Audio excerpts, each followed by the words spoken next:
dan konsentrasi, siluman habit loop akan menghalangi.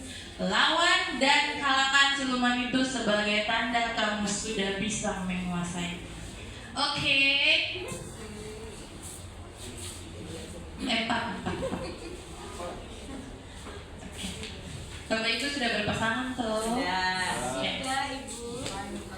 Oke, yang sebelah dalam sana, yang sebelah sana maksudnya, ya sudah aja. Kalau gitu kita suten aja sudah. Apa namanya? Sweet. Yang mana A, yang kelah B. Dari mana itu? Tapi apa Bang? Oke, sudah Bapak Ibu, sudah sweet. Sudah, abi-abi sudah. Oke, sekarang yang menangkan Ato. Ya. Oke. Sekarang yang A, kepalkan tangan sekeras dan sekuat mungkin. Kemudian yang si B berusaha mau cara apapun itu harus bisa sampai si A membuka dia punya kepal tangan. Oke, silakan 1 menit Bapak Ibu disilakan. Aku menggunakan kekerasan. Iya, kan saya bilang cara apapun, tapi bukan kekerasan tuh.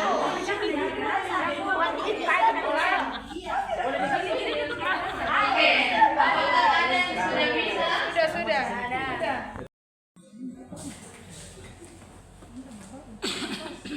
Yang si A tadi. Ya, terima kasih atas kesempatan yang diberikan kepada saya. Kebetulan tadi saya di bagian A, saya yang pertama mengangkat tangan dan sampai waktu meeting selesai tangannya tidak bisa dibuka. Di situ menunjukkan bahwa kita masing-masing orang dengan kepribadiannya dan dia punya prinsip yang memang itu tidak mudah untuk dipengaruhi dari orang lain. Mungkin seperti itu. Terima kasih. Terima kasih Pak Alki. Jadi tadi Pak Alki bilang kalau kita manusia itu punya prinsip ya, dan tidak bisa dengan gampang untuk percaya dengan orang. Oke, silakan yang bagian yang B tadi ada siapa saja boleh berikan pendapat.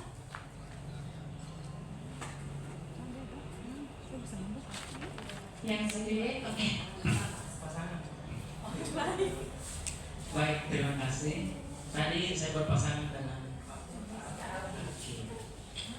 saya sebagai kedua orang B. Kenapa saya tidak membuka kepala tangan saya? Karena saya punya prinsip ketika saya memberikan yang saya kepala itu kepada Pak Aki, berarti saya memberikan segalanya. Karena yang ada di kepala tangan saya itu sangat berharga buat saya, dan saya tidak bisa membagi ke orang lain seperti itu. Terima kasih. Terima kasih, jawabannya Pasek. Oke, betul ya. Terkadang ada sesuatu hal berharga dalam diri kita, dalam hidup kita yang tidak bisa kita bagikan dengan orang lain. Jadi itu harus kita jaga dengan sendiri saja. Oke, Pak Alvin bisa naik.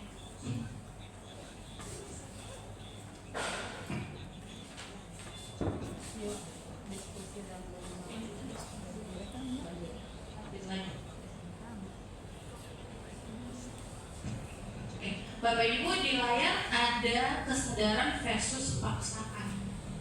Kesadaran itu kita sadar apa yang kita lakukan dengan tanpa paksaan dari orang lain, tanpa orang istilahnya hipnotis kita ya. Jadi kita sadar nih, kita sadar melakukan suatu hal itu tanpa paksaan dan yang tadi saya bilang hipnotis. Beda dengan paksaan. Misalnya Ibu Nesti bilang, ayo sudah nanti saya kasih kue 50.000. Kok begini nih? Kok begini tuh ya? Itu namanya paksaan Bapak Ibu. Mengapa kita tidak suka dipaksa dan diperintah? Kenapa? Ada yang bisa jawab? Pasti kita manusia ya. Jadi pasti ada yang tidak suka dan tidak suka diperintah. Ih, kenapa kok suruh-suruh saya? Saya bisa bikin sendiri tanpa kau suruh. Ada yang begitu kan Bapak Ibu? Oke. Kemudian kebutuhan dasar manusia itu ingin dihargai, tapi terkadang dia tidak mau menghargai orang lain. Itu sadar, bukan paksaan. Karena kita kebanyakan kita itu kita mau untuk dihargai, tapi terkadang orang lain menghargai kita, tapi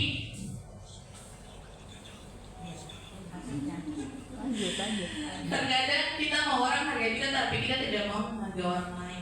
Itu contoh yang real sekali, yang nyata di kehidupan sehari-hari. Oke, Pak Alfian bisa nih.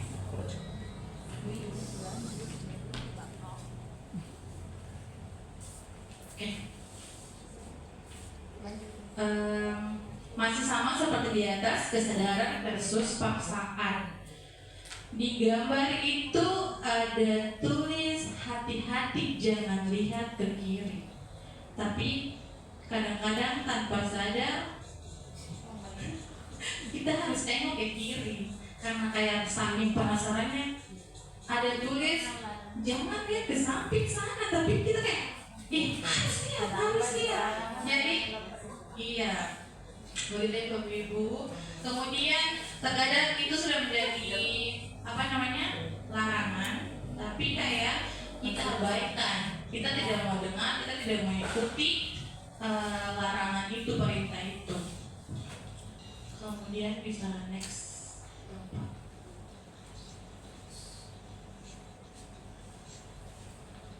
Oke Bapak Ibu, ini ada video ya.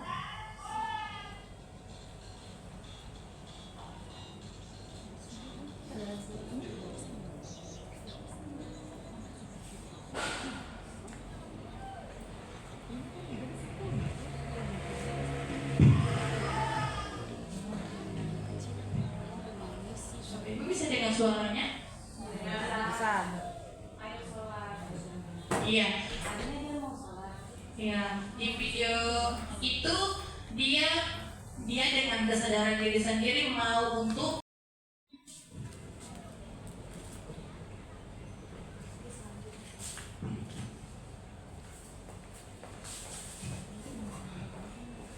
Iya Bapak Ibu, selanjutnya pembiasaan berbasis kesadaran. Nah, di sini disiplin biasa yaitu tentang faktor eksternal. Berarti di sini seperti paksaan. Contohnya kita datang di sekolah tepat waktu, takut dihukum oleh guru. Berarti itu disiplin biasa. Sedangkan kalau disiplin positif berarti kesadaran dari diri kita sendiri. Contohnya, nah kita harus datang di sekolah tepat waktu karena itu adalah tanggung jawab dan menghargai waktu. Ada contoh lain dari Bapak Ibu selain contoh tadi, yaitu mengenai disiplin biasa dan disiplin positif. Ibu Feni ada? Lanjut. Baik, terima kasih untuk waktunya. Jadi di sini saya ambil di sekolah saya untuk peserta didik, yang mana mereka itu ada namanya tata tertib, di situ dituliskan untuk datang tepat waktu. Nah itu kan disiplin biasa. Tapi kalau disiplin positif apa? Anak-anak kalau memiliki guru yang asik, mengerti bagaimana belajar yang asik untuk anak-anak sekarang, kalau di sekolah anak-anak Gen Z. Nah begitu. Jadi ketika mereka memiliki guru yang sesuai apa yang mereka inginkan, maka disiplin itu tumbuh sendiri. Mereka akan datang tepat waktu. Karena apa? Karena penuh dengan kegembiraan datang ke sekolah. Oke, terima kasih. Ada tambahan lagi? Ada contohnya dari Bapak?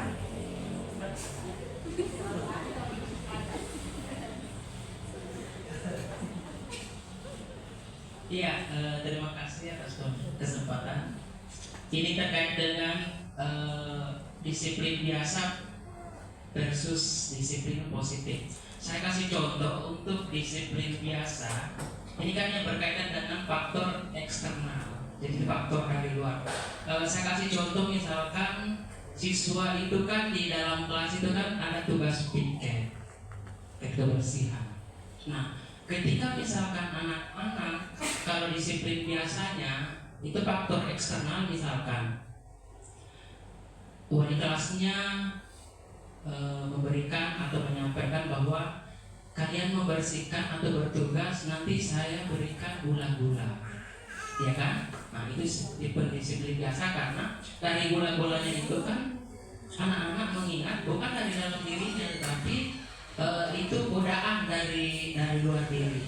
Kalau disiplin positif tanpa disuruh pun anak-anak bisa melaksanakan tugas dan tanggung jawabnya untuk menyapu. Karena kalau anak-anak sudah terbiasa dengan melaksanakan tugas dan tanggung jawab ini, kesadaran dari diri. Misalkan kalau tahu hari ini tugas piketnya, berarti anak-anak itu sadar bahwa kita itu pagi selain kita membersihkan, jangan dulu pergi berjalan atau apa dan sebagainya kalau belum membersihkan kelas. Jadi saya kira seperti itu salah satu contoh. Tapi masih banyak contoh yang lain. Oke Pak, terima kasih. Selanjutnya.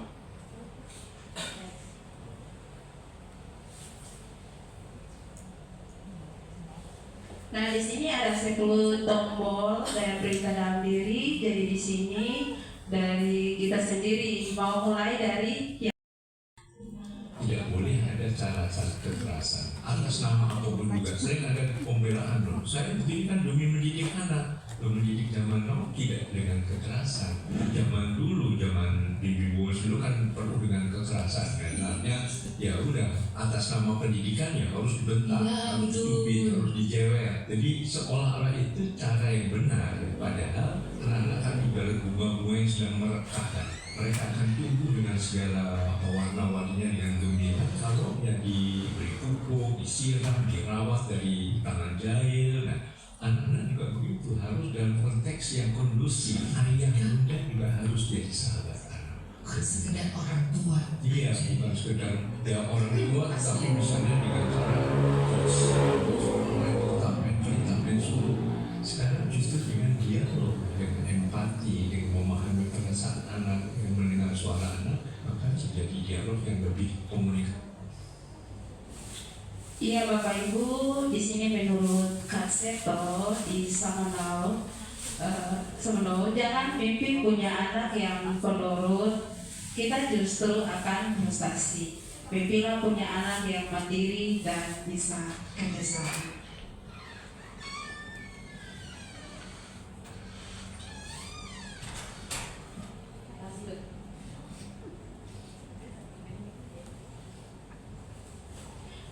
Dari kesadaran menuju kebiasaan yang konsisten. Nah, di sini contohnya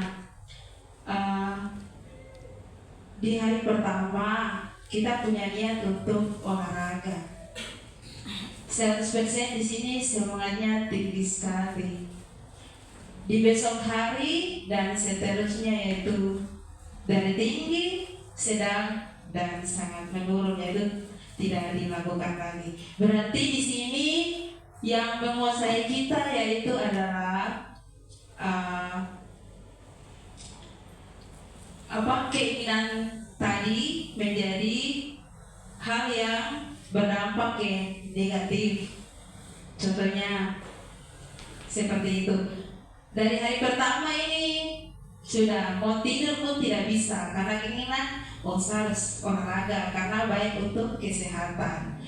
Di besok harinya lagi tidak mau pergi lagi, pikir ada hal lain yang saya mau lakukan, tidak jadi. Terus di besok lagi tidak bermimpi ke situ olahraga lagi. Berarti dari hal yang diinginkan menjadi hal yang benar-benar total tidak akan dilaksanakan lagi seperti itu.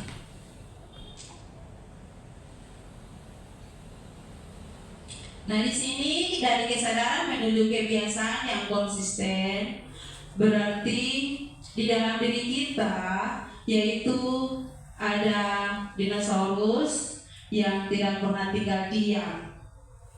Dan arti dari semangat tadi itu berarti dinosaurusnya itu sedang tidur dan arti tidak menguasai kita. Tetapi di saat dia sudah menguasai kita, berarti apa yang menjadi tujuan kita tidak akan terlaksana dengan semaksimal mungkin. Berarti itu dianggap tidak berhasil.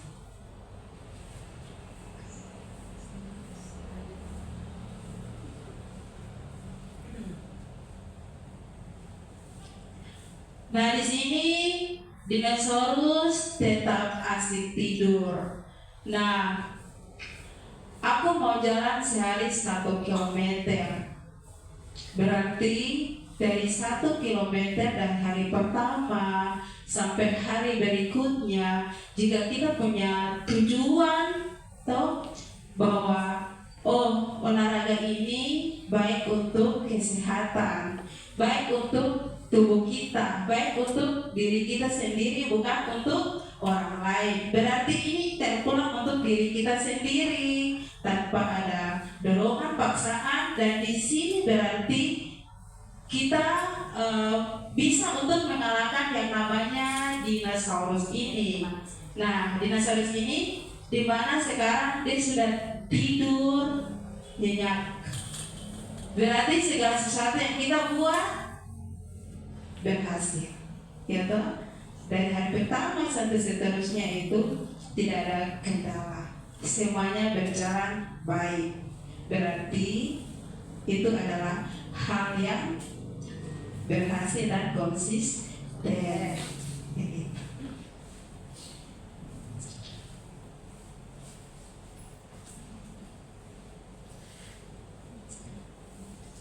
Nah, di sini ada kata-kata yang mengatakan orang tidak menentukan masa depan mereka, merekalah yang menentukan kebiasaan mereka, dan kebiasaan merekalah yang menentukan masa depan mereka. Menurut F.M. Alexander.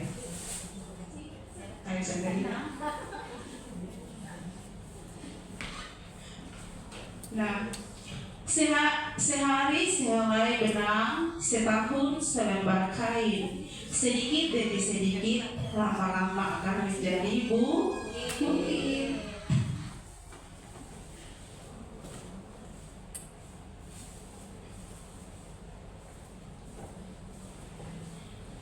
Nah, di sini Bapak Ibu riwayat mengenai kebiasaan tidur 7 hari ke belakang. Jadi di sini kita bisa membuat jadwal di mana pergi tidur jam berapa, bangun tidur jam berapa, atau kita tahu bahwa sehari yang lalu itu tidur jam berapa, terus hari yang lalu lagi itu tidur jam berapa, tapi pagi kita lupa. Nah, ini apa yang menyebabkan tidur telat? 1, 2, 3. Apa dampak dari tidur telat dan begadang?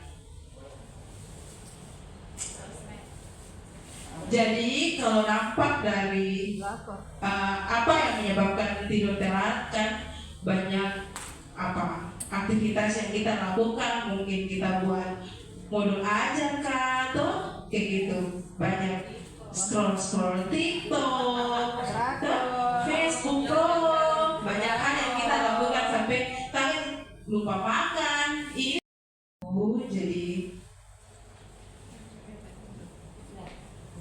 terima kasih kami dari Jurus 4.